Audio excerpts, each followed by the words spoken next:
नमस्कार दोस्तों, बहुत बहुत स्वागत करता हूं आपका आपके अपने YouTube channel bull and beer market में। दोस्तों, विकास लाइफ केयर को लेकर के बहुत सी फालतू की अफवाहें फैली हुई हैं और इन सब अफवाहों से आपको दूर रहना भी बहुत ज़्यादा ज़रूरी है। कुछ चीज़ों को सीखना और समझना भी बहुत ज़रूरी है, क्योंकि अगर आप एक बार क्लियर हो गए किसी के भी विषय में तो आप क्लियर रहेंगे, और अगर आपने किसी को एक बार गलत सोच लिया या फिर अच्छा सोच लिया तो आपकी उसी तरह की नीति बनी रहेगी। तो अफवाहों से दूर रहिए। अब अफवाह क्या है, जैसे विकास लाइफ केयर को लेकर के कभी आप देखेंगे आपको वीडियोस भी मिलेंगी, कभी लिखा हुआ मिलेगा, कभी कोई आपको बोलते हुए सुनाई देगा कि ये स्टॉक ₹1 हो जाएगा, ₹2 हो जाएगा या कुछ भी हो जाएगा। तो सबसे पहली चीज़ दोस्तों, स्टॉक कोई भी सही मार्केट में, चाहे विकास लाइफ केयर हो या फिर अदर कोई भी स्टॉक हो, इस तरह से डाउन नहीं होता है और इस तरह की चीज़ें नहीं होती हैं। विकास लाइफ केयर में अब ₹1 का लेवल बहुत ही ज़्यादा इम्पॉसिबल हो चुका है। उसके पीछे रीज़न ये है कि विकास लाइफ केयर कंपनी ने अपना बिजनेस टोटली तौर पे चेंज कर दिया है और बिजनेस में उन्होंने अच्छी चीज़ें भी ऐड की हैं, जिसका बेनिफिट भी आगे चल के देखने को मिलेगा। तो इस बेसिस पे आप सीधा सीधा प्रिडिक्ट कर सकते हैं कि ₹1 अब इस स्टॉक के लिए इम्पॉसिबल है जो वहाँ पर ये जाए। बाकी अदरवाइज देखिए, एक ऐसी चीज़ होती है कभी कभी आपकी लाइफ में भी होती है, तो वो चीज़ यहाँ पे ऑपरेटर्स के हाथ में, लेकिन ऑपरेटर्स भी अब इसको ₹1 पे लेके नहीं जाने वाले हैं। लेवल्स की बात करें, डाउन साइड में ₹3 के नीचे ये स्टॉक जा सकता है, लेकिन ₹1 के लेवल पे बिल्कुल भी नहीं जाने वाला। जैसा कि मैंने आपके खरीदारी के लिए लेवल ₹3 का लेवल ही बताया है कि इसके नीचे या फिर इस लेवल से ही खरीदारी करनी चाहिए। अब एक कमेंट भी ऐसा था जिसमें यही कहा गया कि तुझे कैसे पता ये ₹3 जाएगा और नहीं गया। तो दोस्तों, आप अगर मार्केट में हैं तो मार्केट एक दिन का काम नहीं है, ना ही बच्चों का खेल है। आप वेट कीजिए, इंतज़ार कीजिए, आपको सारी चीज़ें विद प्रूफ दिख जाएंगी। लेकिन ऐसा नहीं है कि मैंने कल के लिए कह दिया ये कल पहुंच जाएगा, इसीलिए वेट करना चाहिए।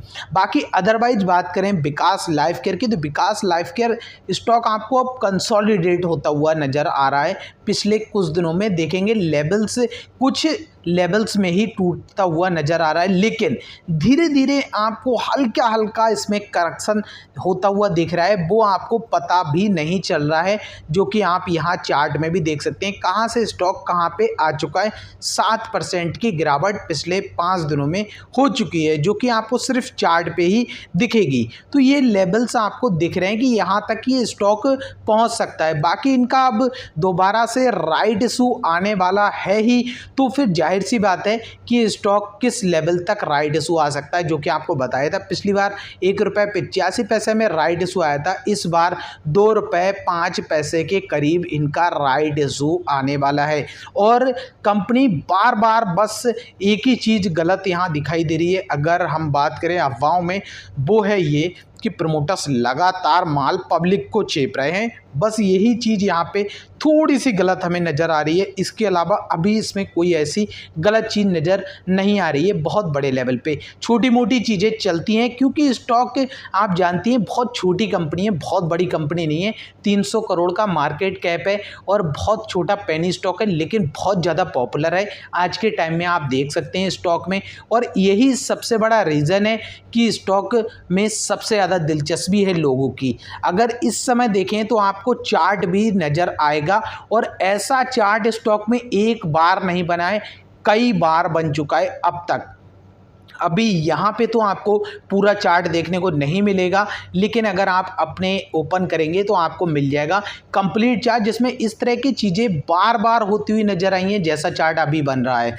तो इन चीज़ों से आपको डरना तभी चाहिए जब आप सिर्फ ट्रेडिंग पर्पज से इसको बाय किया हो कि आज खरीदना है और कल बेचना है, और कल गलती से लग गया लोअर सर्किट, वो चीज़ें तभी पॉसिबल है। अदरवाइज आप अगर लॉन्ग टर्म के हिसाब से निवेश कर रहे हैं, लंबे समय के लिए आपने इस स्टॉक को खरीदा है, सारी चीज़ें देखनी है। देखिए, इन्होंने एथेनॉल का बिजनेस स्टार्ट किया है, उसका भी काम देखना है कैसा करते हैं।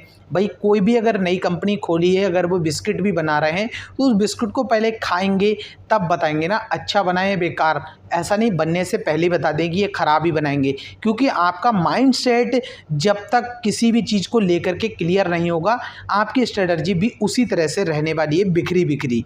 तो इस समय अगर विकास लाइफकेयर को लेकर के देखें तो आपकी स्ट्रेटजी तभी एकदम राइट हो सकती है जब आपने इसमें निवेश कर लिया और आपका पर्पस यही है कि स्टॉक जहां भी जाएगा मैं इसको 1 साल के बाद या 2 साल के बाद ही टच करूंगा। बेचने का फैसला तभी लूँगा या ख़रीदने का फैसला मैं इस प्राइस पे लूँगा, तब आपकी स्ट्रेटजी एकदम राइट साइड में चलने वाली है। और स्टॉक में देखिए अभी जो ये वापस से फंड रेज करेंगे, बताया भी है कि कंपनी को चलाना है, कुछ और भी चीज़ें हैं, तो इन सब चीज़ों के पीछे हमें देखना भी तो चाहिए कि कैसा क्या फ्यूचर में देखने को मिलेगा। जैसे कि अगर रिजल्ट्स की बात करें तो इसका कुछ ना कुछ हमारे पास रिजल्ट Q3 के पास आ पाएगा, इससे पहले नहीं। Q3 के पास हमें थोड़ा बहुत और इसके बारे में अच्छे से समझ में चीज़ें आ जाएंगी। बाकी अगर बात करें तो एक चीज़ और देख सकते हैं, देखिए कंपनी ख़त्म हो जाएगी, बंद हो जाएगी, लेके भाग जाएगी पैसा, तो ऐसा बिल्कुल भी नहीं है। यह आपका पैसा लेकर के नहीं भागने वाले हैं, क्योंकि अगर यहाँ पे चीज़ें ये लेकर के भागते तो कंपनी फिर इस तरह से नहीं, फिर सीधा सीधा ऑपरेटर्स से हाथ मिला करके माल सीधा ऊपर की तरफ ले जा करके चिपका सकते थे, लेकिन कंपनी प्रमोटर्स के साथ में मिल करके ये चीज़ें नहीं कर रही है। कंपनी इस समय आपके लिए जितनी भी चीज़ें प्रोवाइड कर रही है, चाहे सरकार से किसी चीज़ का लाइसेंस हो या फिर अदर किसी गवर्नमेंट से लाइसेंस हो या फिर कोई भी बिजनेस अपना इम्प्लीमेंट करना हो, ज़मीन खरीदना हो, तो ये सारी चीज़ें हो रही हैं, लेकिन अभी हमें सिर्फ पेपर में देखने को मिली है। हमें मेन चीज़ फ़र्क पड़ता है रिजल्ट से। रिजल्ट्स में जब ये सारी चीज़ें आना शुरू हो जाएंगी, हम ये मानना भी शुरू कर लेंगे कि कंपनी बहुत अच्छी हो चुकी है। देखिए कंपनी अच्छी तो हो गई है, बहुत अच्छी का फैसला हम तब कर लेंगे। तो बहुत सी चीज़ें जिनसे आपको थोड़ा सा सतर्क रहना चाहिए, सावधान रहना चाहिए, डेली अपना डिसीजन बदलना नहीं चाहिए किसी भी वीडियो को देख करके या फिर किसी भी चीज़ को देख करके। आपको एक ही चीज़ समझाइए कि दोस्तों आपको अपडेट रहना बहुत ज़रूरी है। अपडेट रहिए, टाइम के हिसाब से न्यूज़ को देखते रहिए, कंपनी में क्या कुछ चल रहा है, क्या अच्छा है क्या बुरा है, उस चीज़ के ऊपर चलिए। बस इन चीज़ों को छोड़ दीजिए कि स्टॉक 1 रुपये पे जाएगा या 10 रुपये पे। लंबे चौड़े टारगेट नीचे के या ऊपर के लेके चलेंगे तो आप यहाँ से सिर्फ लॉस उठाएंगे, प्रॉफिट नहीं कमा पाएंगे। प्रॉफिट बनाने के लिए आपको कंपनी को समझना होगा, तभी पैसे से पैसा बनेगा। देखिए पैसे से पैसा बनाना लगता तो आसान है पर होता नहीं है, क्योंकि पैसा तो ज़्यादातर देखेंगे तो लोगों के पास मिल जाएगा। अगर उससे पैसा बनाना इतना ही आसान होता तो शायद कोई आदमी ये कहता ही नहीं कि मुझे कोई प्रॉब्लम है या फिर मैं पैसे बना नहीं पा रहा हूँ या कमा नहीं पा रहा हूँ या फिर जॉब नहीं है। तो ऐसी चीज़ें होती रहती हैं, आपको इन सब चीज़ों से समझ के चलना चाहिए, संभल के रहना चाहिए। बाकी अगर दोस्तों बात करें जिन्होंने अभी पिछले कुछ वक्त में इस स्टॉक में निवेश किया है तो उसको होल्ड कीजिए, थोड़ा टाइम दीजिए, वेट कीजिए, आगे चल के फ्यूचर को समझिए। अगर आपने इसको एक मल्टीबैगर स्टॉक के तौर पे खरीदा है तब, और अगर आपने सिर्फ ट्रेडिंग पर्पस से खरीदा है तो बस 10-20% का प्रॉफिट लीजिए और स्टॉक से निकल जाइए, जो कि बहुत आसान है। आपको 2-3 दिन अपर सर्किट देखने को मिल जाते हैं, 5% के हिसाब से 2 दिन में ही 10% का प्रॉफिट देखने को भी मिल जाता है। तो शायद दोस्तों आपको चीज़ें समझ में आई हों, क्या कहना चाह रहा हूँ, क्या आपको समझाना चाह रहा हूँ। अगर आपको ये वीडियो पसंद आई है तो एक लाइक दबा दीजिए, और अगर आपको नहीं समझ में आया है कोई चीज़ तो कमेंट बॉक्स में बता दीजिए। बाकी आपको मन में जो भी सवाल हो, जो भी चीज़ कहना चाहें वो आप कमेंट बॉक्स में बोल सकते हैं। जैसे भी भाषा का इस्तेमाल करना चाहें, आपका अपना मन है, बोल लीजिए जैसा आपको अच्छा लगे।